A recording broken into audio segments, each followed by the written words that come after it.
Welcome to the deep dive. Today we're really plunging into something quite eye-opening, a challenging area of history, you could say. Definitely. We're going to explore sources that, well, they uncover some surprising connections, startling even, might make us rethink some of the, conventional stories we've heard. Hmm. So let me just ask you, our listener, how much do we really know about the powerful figures, the families maybe operating behind the scenes during huge historical events? It's a great question. Our mission here is to unpack sources that suggest these deep-seated connections, alleged connections, between American business interests, prominent political families, and the rise of Nazi Germany. Right. And as if that weren't enough, we're also going to look into claims about a rumored plot. A plot to overthrow the U.S. government. Right here. It's quite a lot to cover. It is. And the sources we're drawing on, they're varied. We've got investigative reports, historical documents, testimony, financial records, a real mix. Yeah, broad range. So get ready. We're diving in. Okay, let's start with a really significant claim from these sources. The idea that Nazi Germany's war effort, it got substantial backing from, well, some unexpected places. Uh-huh. Like IG Farben. Exactly. Organizations like IG Farben. What's, particularly striking in these accounts is the alleged scale. Mm. I mean, IG Farben is described as producing, what was it, a staggering 84% of Germany's explosives. 84%? Wow. Yeah, but then the sources bring in this alleged sort of unspoken partnership with J.D. Rockefeller's Standard Oil Company. Standard Oil. Right. And this partnership, it's claimed, supplied a special additive, something absolutely crucial for the German Air Force. The Luftwaffe. An additive for fuel. Exactly. And there's even a specific example cited, a $20 million fuel sale from Standard Oil to IG Farben. The sources suggest this directly enabled the really drastic bombing of London. That's a powerful claim right there. And it kind of shows how these sources suggest American businesses were maybe allegedly funding both sides of World War II.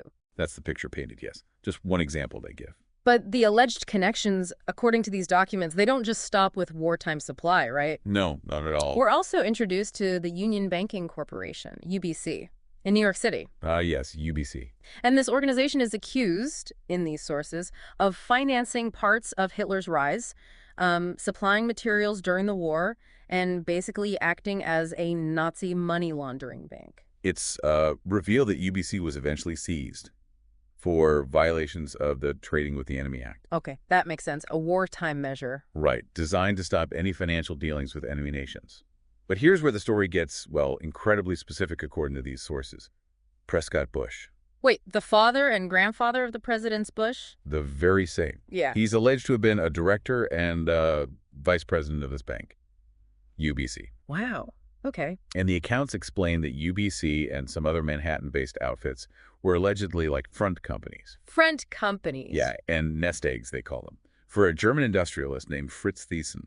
Thyssen. I've heard that name. He was a major backer of the Nazis, wasn't he? Described as the main financier, yeah. He even published an autobiography called I Paid Hitler. I Paid Hitler. Doesn't leave much room for doubt there. Not really. And the accusation, detailed right in these documents, is that Bush and UBC allegedly kept doing business with the Third Reich even after America officially entered World War II. Even after Pearl Harbor. That's the claim. So the U.S. government steps in, seizes UBC's holdings. Then what happens? The sources claim Prescott Bush used the profits. Well, the sources allege that he later leveraged the profits and, importantly, the contacts from this whole venture to help establish the Bush family fortune and launch his own political career. So the seed money, essentially. That's the narrative presented. And these documents, they go even further. They cite Prescott Bush's alleged involvement with a steel company, one that used Nazi slave labor from concentration camps. Slave labor. Yes. There's even a mention, a specific one, of 2 Holocaust survivors who reportedly sued the U.S. government and the Bush family for $40 billion, claiming they benefited from Auschwitz slave labor. $40 billion. That's staggering. It is. And the sources pinpoint the alleged offices, too, like UBC headquarters, Lower Manhattan, 39 Broadway. Very specific. So how did these claims surface? You mentioned investigative reporting. Right. One investigative reporter recounts spending, I think it was 35 years as a journalist, and claiming they were the first to go into the U.S. National Archives, the Library of Congress, to, as they put it, prove beyond a shadow of a doubt that Prescott Bush and George Herbert Walker. Walker? Who's that? George W. Bush's maternal great-grandfather, Yeah. that they were, in this reporter's words, Nazi traitors. Strong words, traitors. Very strong.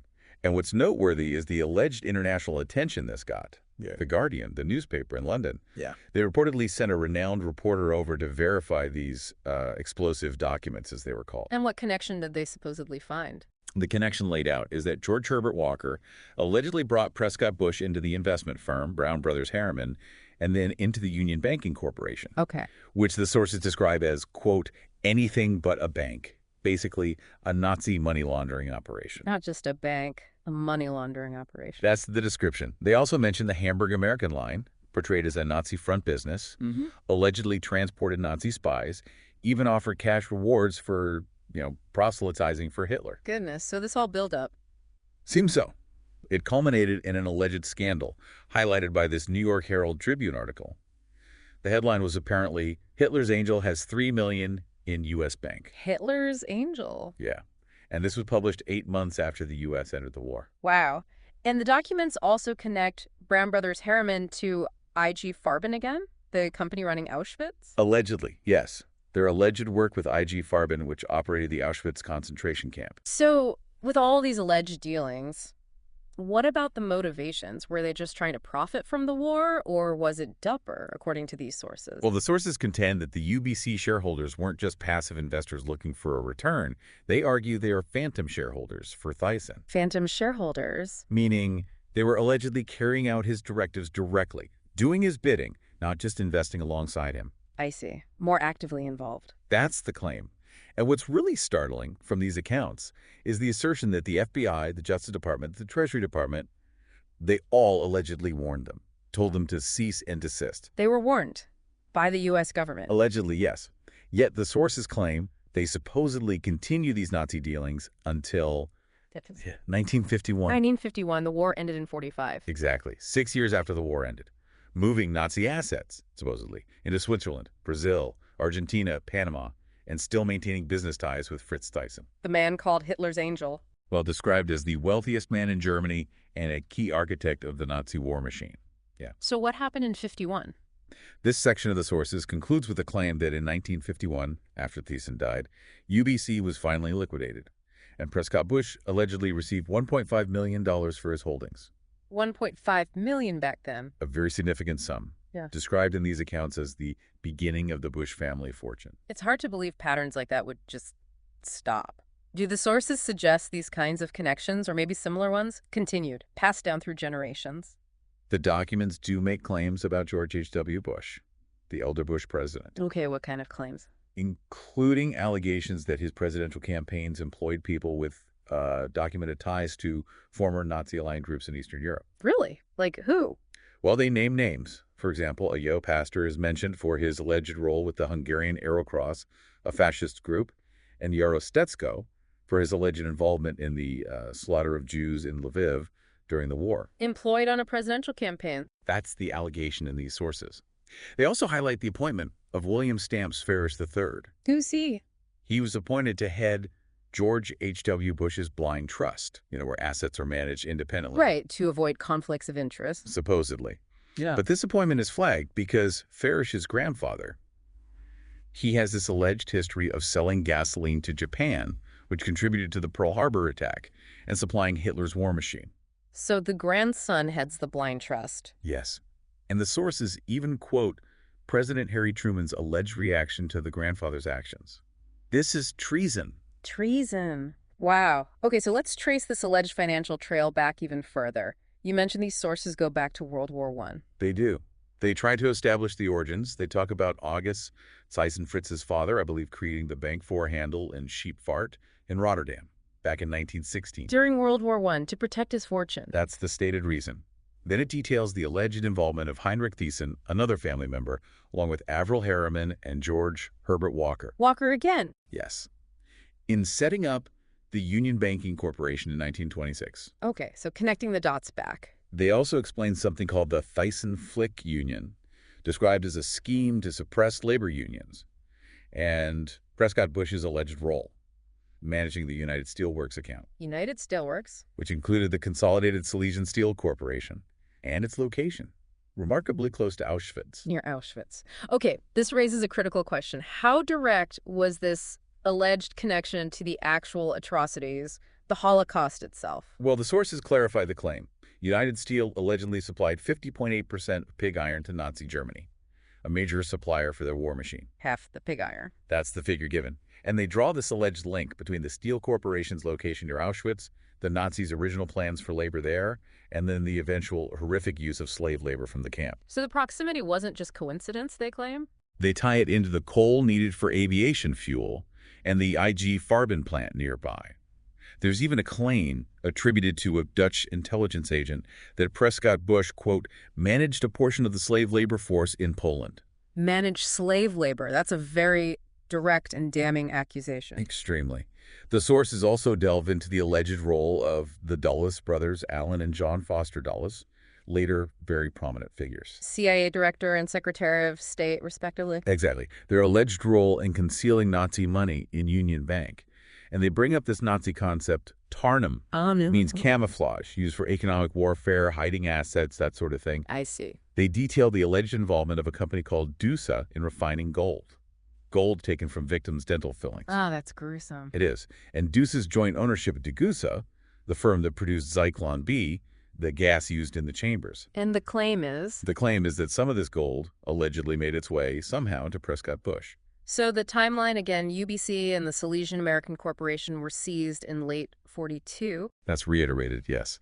And then there's this chilling post-war claim about the Dutch royal family's jewelry found with Silesian American Corporation papers. Really? How? The sources don't fully explain how, just that it was found.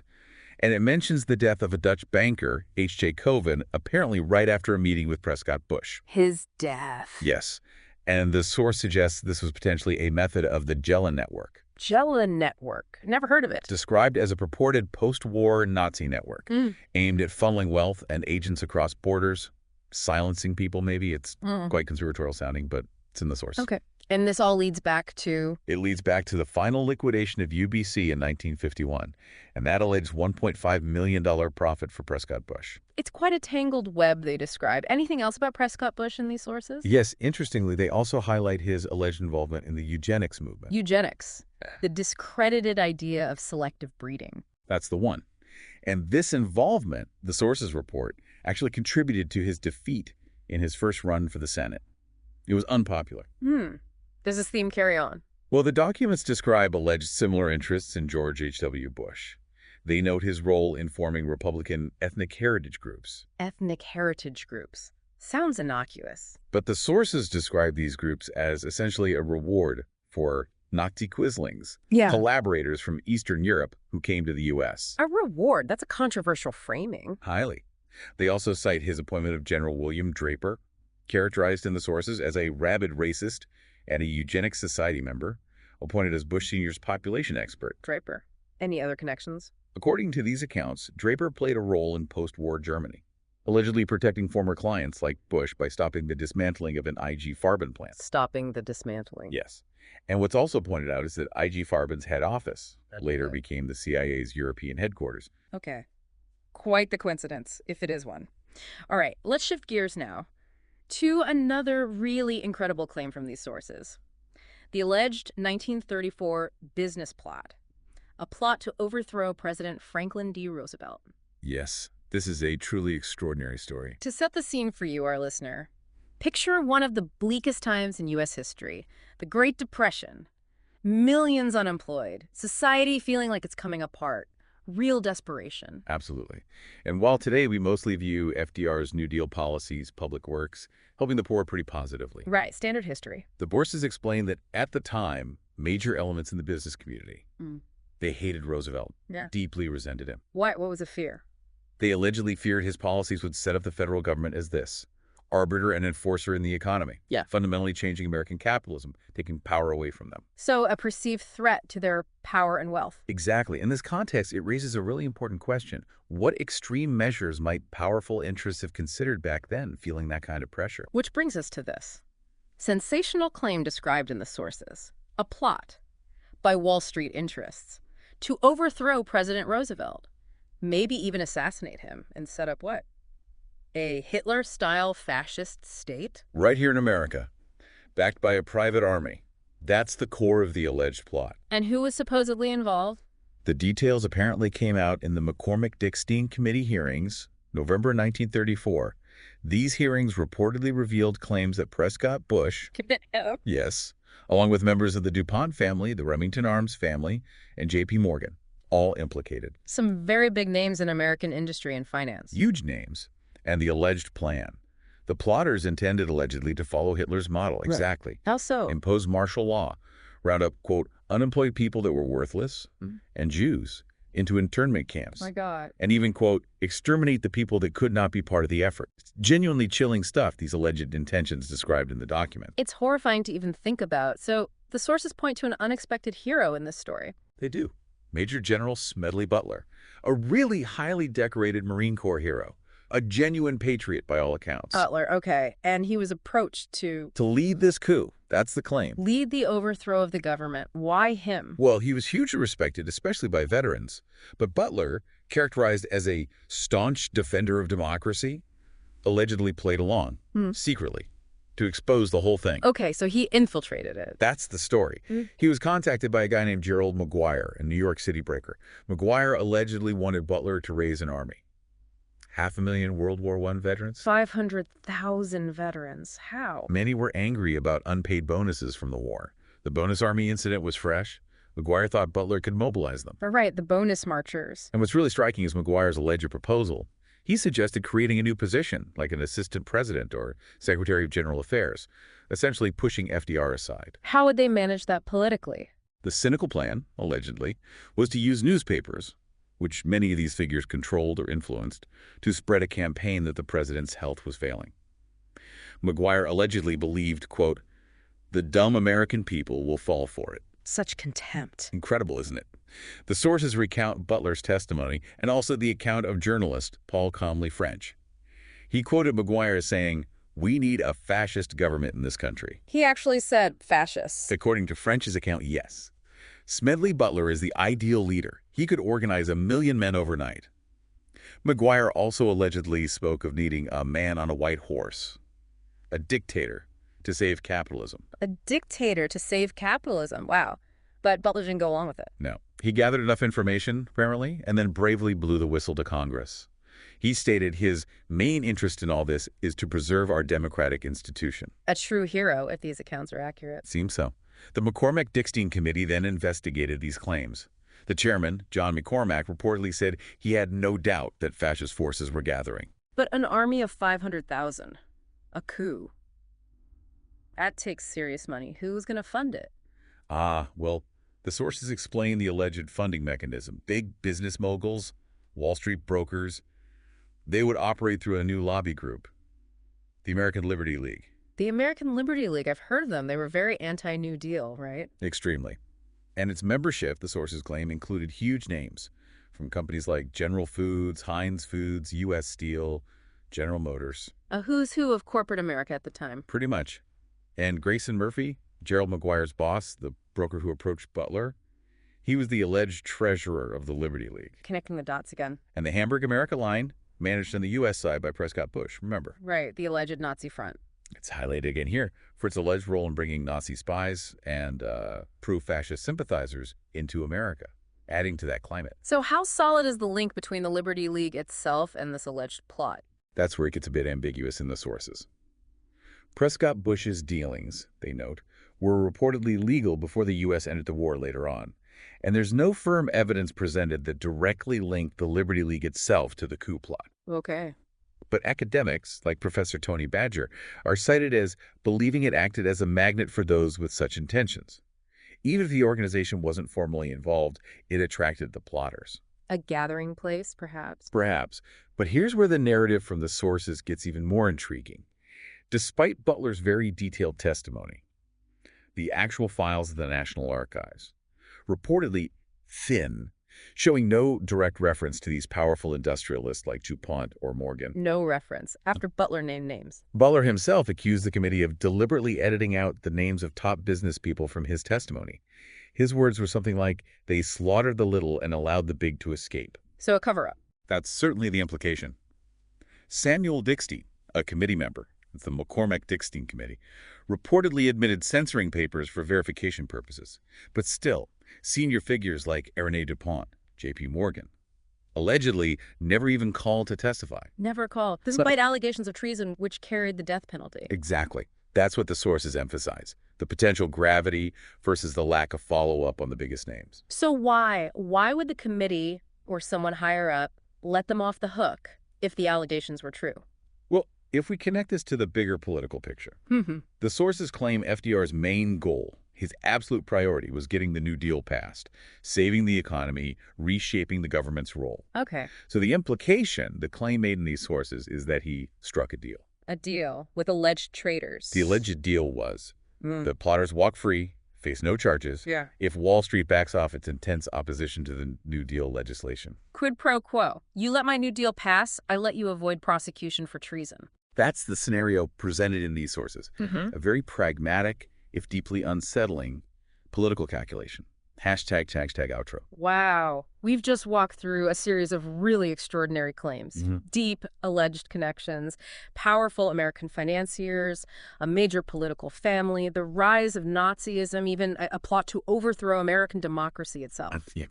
It's a lot to take in, and it certainly challenges some of the more straightforward, conventional understandings of that period in history. Absolutely. And these sources, I mean, they really suggest that at these critical moments in history, the pursuit of power, of wealth, it can allegedly lead to some very uncomfortable alliances, actions that, well, they make you question definitions of patriotism, of national interest. Right. The question these sources kind of force us to ask is, did Americans back in the 1930s, facing such hardship, did they care more about security, about a quick fix, than they did about democracy?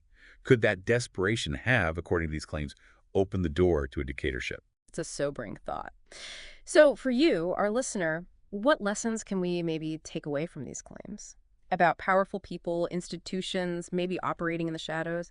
How vigilant do we need to be as citizens? Especially when we face crises and people offer seemingly quick solutions. Think about how history might have played out differently based on these alleged events and what that might mean for us right now in the present.